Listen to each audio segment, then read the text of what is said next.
Hello and welcome to Design Boss Dialogue, the podcast where bold and ambitious women in interior design come for real conversations to transform and take their businesses to new heights. I am your host, Lisa Marie Elkhadraoui, interior designer and business mentor, here to share my experiences and insights into running an interior design business, as well as empowering you to build the confident, profitable design business you've been dreaming of and truly deserve. In this space, we blend creativity with strategy to help you craft your success and thrive in the world of design. Every episode is packed with unfiltered, no BS conversations, daily inspiration, and actionable business tips to turn your passion into a thriving, cash-rich business. Together, we're redefining what it means to succeed in the interior design industry, one intentional, game-changing decision at a time. So get ready to step up, elevate, and create the design empire you've always envisioned. Hello, welcome back to another episode of the Design Boss Dialogue podcast. And today I am going to be talking all about feeling safe in your businesses. Now, I would really like to invite you to think about the word safe. When someone poses a question to you, do you feel safe in your business? Where does that land for you? What feeling is created in your body when I use words, do you feel safe in your business?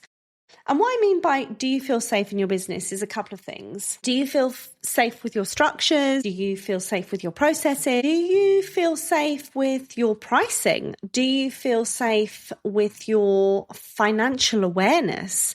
Now, for a lot of businesses, we're going to be going into a new financial year. So if your financial years run from April through to March, we're going to be starting a new financial year.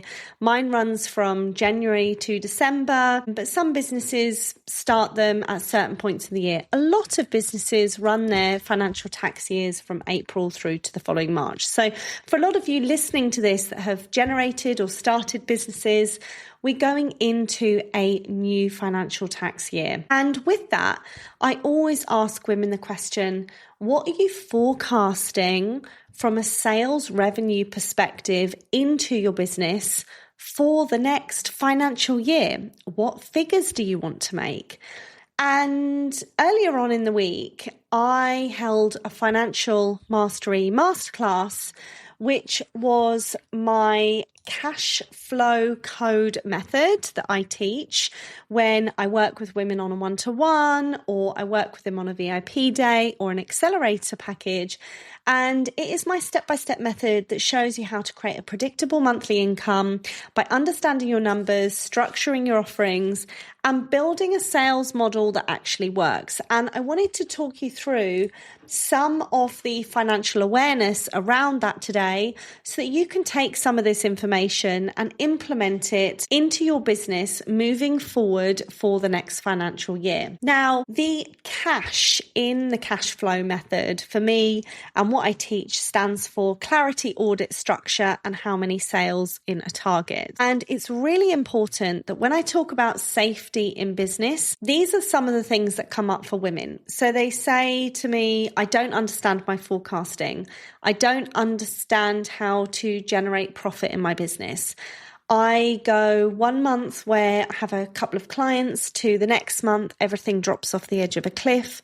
My business has a roller coaster effect. It's feast and famine, like there is no stability, no consistency in the business model. And when I start to work with a woman, we really want to create stability on all levels across her foundations, her processes, her structures, and the way she prices so that she can then start to implement growth. A lot of women will come to me when they are in survival mode in their business as well as inconsistency. And that is a stage where we really do dismantle parts of the business down and we build parts of the business back up again.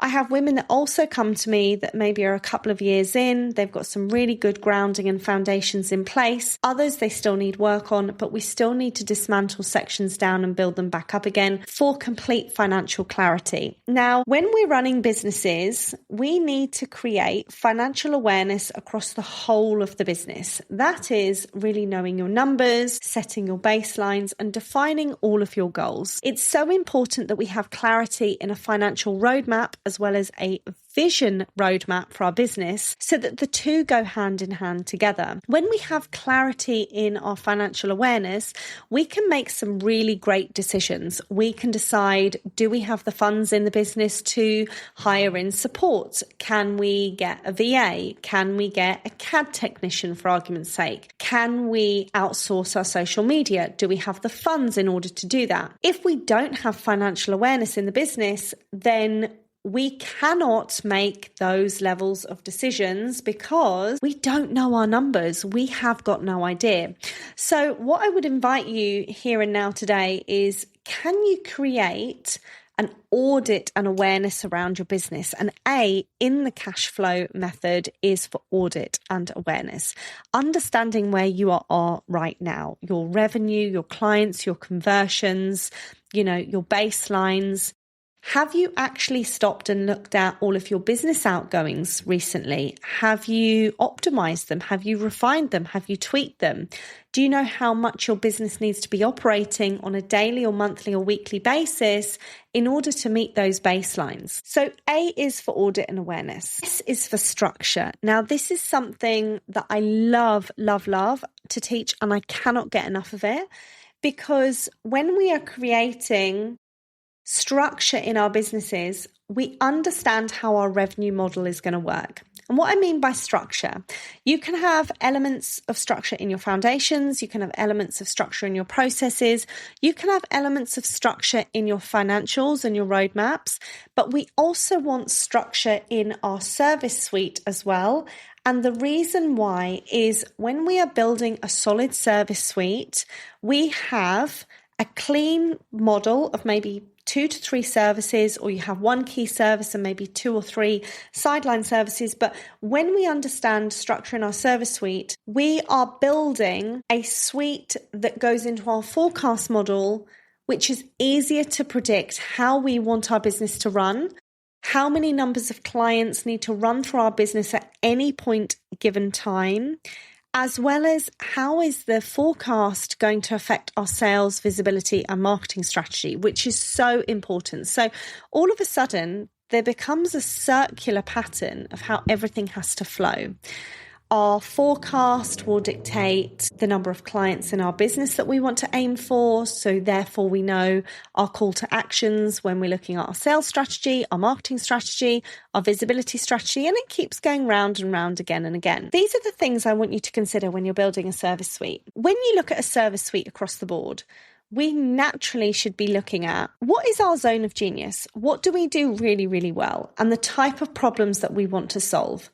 Is there a market out there for solving those problems? What stages are our ideal buyers at currently that need those structured services in place in order to buy them, in order to come into our business to meet our forecast goals? Your capacity within that structure of service as well. So, argument's sake, you have a 1 hour, power hour Zoom call in your structured service suite, and you know that at best you can service 2 calls a week over the course of a month. So that's 8 calls a month. In your forecast model, you might then implement 8 clients running through your business in January, or say April, 8 clients running through your business in say February if you're starting it from Q1, or May, and 8 clients running through your business in June. So if it's into Q2, then you know that you have got 8 clients in 1 month, 8 clients in the next, and 8 clients in the next that you need to service, and you need to feed that into a sales strategy in order to meet your targets for your capacity to deliver that product. You also need to know, when you're building a structured service suite, your boundaries and non-negotiables in place to make sure the client knows where you stand with everything, where they understand where the boundary starts and stops so that scope creep doesn't happen. And this simply is a terminology used in the design world where clients start throwing the kitchen sink at things and think, okay, I'll add that on, add that on, add that on. And if you don't have the confidence or clarity in your business model, or you're not aware of the structures of the safety of your business model, you're going to happily accept them because I've heard this so many times. Well, they paid for their first quotation, so I felt it was bad if I reissued another quotation out. And this is what we don't want to happen. We don't want patterns like this happening in our business. So it's really, really important to put boundaries and non-negotiables in place.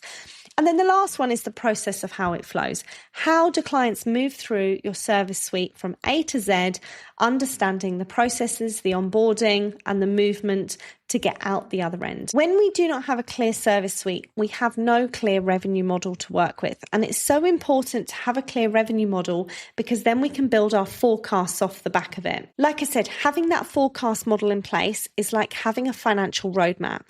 We start to understand at each of our 90-day sprints, how many clients are we going to need to facilitate over the next 90 days in order to feed into our call to actions, in order to feed into our sales, our visibility, and our marketing strategy. So I wanted to share the S for structure because I believe it is so important to make sure that women understand how they should be building their service suites out. And then H is for how many sales targets. Now, it's so important to know exactly how many clients or sales you need in any given month. And this obviously aligns very much with the S for structure. And simply, if you were working off the basis that you need a £3,000 sales revenue month in your business and you had a product at £500, you would need 6 clients in your business that month to meet your goal of £3,000. So we generally take our total revenue that we want to create divided by the price of our service, and that would equal the sales needed. So it's very important to understand the clarity around your financial awareness, your auditing and awareness around where you are now, the structure of the business that you create, as well as understanding your sales targets and how many clients you need to move through your books to create financial safety in your business. Now, something I love doing with my clients on our accelerator days is sitting down with them for a whole day in London and looking at absolutely everything. So we look at their service suite, we look at their pricing and alignment to build it for profit and to build it for healthy sales revenue coming into the business. And we look at a 90-day forecast model so my clients can walk away knowing what they need to be doing in their sales, marketing, and visibility strategies. They also get 60 days of support within that. So if you're listening to this and you're thinking, do you know what? I really need to understand clarity, auditing, awareness, structure, and sales targeting. I want that financial roadmap. I want to approach my next 90 days with complete clarity, knowing that I understand my figures. I understand how I need to sell. I understand the profit in my business. I understand my call to actions. And that in turn is going to have a really positive sales, visibility, and marketing strategy because I'm setting up the right foundations in this area. And I absolutely love doing this, like I say. And I think it's so important that more so now than ever, we have to create those healthy structures in our business where we are understanding financial awareness. So many women come to me and they have their head buried in the sand, not because they are ignorant to it. It's because they simply don't understand or they've never been taught this part of business where you understand how to create financial safety. There is no point building a business saying, I want 7 or 10K cash months, and finding out that actually with your current service suite and the prices that you've aligned to them, you're going to become burnt out after 5K. That's not running a healthy business. A healthy business is understanding where your ceilings are, how to optimize and lever certain things in your business through your forecasting and refinement to create a business that feels as good on the outside as it looks on the inside as well. So it's so important that we are constantly creating the right environments in our business. So I really would invite you to think about currently, do I have a clear structured service suite with an aligned pricing that can contribute to a revenue model? And if you're sitting there thinking, do you know what, I don't have any of that in place, then I'd really invite you to come and find me on Instagram, drop me a message, and let's start the conversation to see how we can create safety in your business for the next 90 days. Because if you're not addressing these habits now, I can bet you that they're going to be there in 90 days' time, they're going to be there in 6 months' time, and they're most probably going to be there by the time we finish 2026 and we're going into 2027. So it's really important that we set a healthy business culture so that you can have those dreamy days off with your family. You can open your business bank account and see that there's consistent money flowing into your business. That you can open your financial trackers and see a pipeline of clients 2, 3, 4, 5 months in advance, that you are understanding how to hold levels of money in your business. You're understanding how to stretch to new levels in your business, and you're really optimizing the whole business model. I know when I first started out in this industry, no one showed me these type of things. I had to go looking for them, learning them, and through working with my coach and mentors and my peers around me, I found ways and developed ways that would work for me and my business. And that is why I have developed the Cashflow Code method, so that women can understand this step-by-step method to create predictable monthly sales revenue in their business, to have complete clarity around their numbers. So I want you to look at this podcast as a little bit of an awareness and audit process to think about, where are you in your business, and do you understand what's currently going on? And how can we create awareness with that? We are going into the last week of Make Money Moves in March, and there are 4 incredible opportunities where you can get access to a replay of a financial forecast. You can also work with me on Fully Booked and Highly Paid, which is my 3-course pricing module. You can watch it and get instant transformations in your business. You can access me with a VIP day in London for a pricing accelerator and get a 60 days support for implementation, where I'm supporting you build that financial roadmap for clarity. Or if you feel like you need hand-holding in your business, we need to dismantle certain parts down and rebuild for long-term transformation, where we could 3.5 times, 4.5 times your sales revenue, then I offer a one-to-one close mentorship for 9 months. So with that, I hope you've enjoyed today's super short and sweet podcast, but I really felt compelled to come on and talk about the clarity, auditing, structure, and sales targets in my cash flow method, and ask you about feeling safe in your business and giving you a couple of questions to think about so you can digest them over the next week, and you can reach out to me and start talking to me about how you need support and help, and how I can be there to support you, because it is my mission this year to support so many women in their businesses, create sustainable, thriving, profitable businesses that work for them. There is no point having a business model that does not work for you. It's so important to have that business model that does work for you. So with that, my gorgeous souls, have a great weekend, have a lovely week ahead, and I cannot wait to get back in touch with you for another podcast next Friday. Have a great weekend and speak to you all soon. Thank you so much for tuning in to this episode of Design Boss Dialogue. If you love what you heard, then please share the podcast with your friends and any women that could do with a dose of empowerment just from me. I would love to hear your thoughts around today's podcast with your key takeaways and wins, because your feedback means everything to me. Also, don't forget to leave a review as well as hit that follow button so you never miss out on any inspiring conversations with me or any other trailblazing women I have on. Stay tuned for more exciting episodes, and remember, unleashing your inner design power and unlocking your true potential is only a click away. See you next time.